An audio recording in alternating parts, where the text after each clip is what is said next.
Sur la route de Tyr, les drapeaux jaunes du Hezbollah marquent le territoire.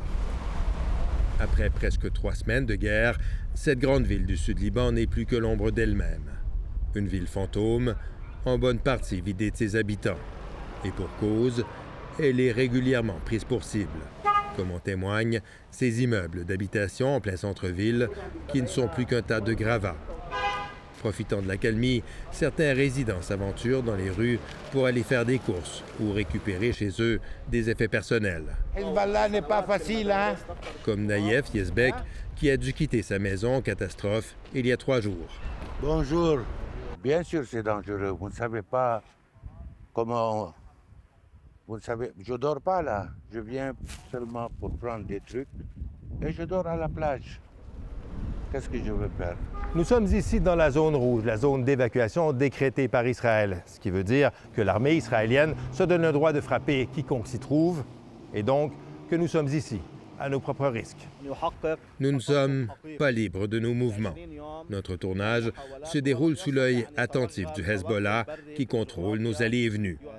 Son porte-parole a un message à faire passer. Quiconque prend pour cible des infrastructures civiles comme ici révèle son incapacité à atteindre des objectifs militaires, dit-il. Il vise des immeubles vides juste pour causer du tort aux populations.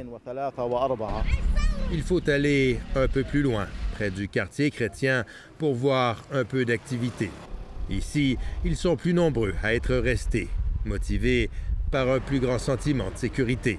Mais pour Hassan Khosayel, c'est surtout une question de fierté. On n'abandonne pas notre terre, dit-il. On se tient debout. Soit on vit dans la dignité, soit on meurt dans la dignité. En face, Béchara et Suzanne ont aussi fait le choix de rester. Un choix, de toute évidence, déchirant pour la mère de famille. I'm going to cry. I'm afraid for kids. J'ai peur pour les enfants qui ont dû fuir avec leur famille pour se mettre en sécurité, dit Suzanne. Cela me rend triste. Habituellement, on s'en va nous aussi, mais cette fois-ci, on a décidé de rester, dit son mari Béchara. On a régulièrement la guerre ici, alors on a fini par s'habituer. Il marque une pause avant d'ajouter « On espère que celle-ci sera la dernière. » Un souhait sans doute partagé par une majorité de Libanais. Ici Jean-François Bélanger, Radio-Canada, Tyr.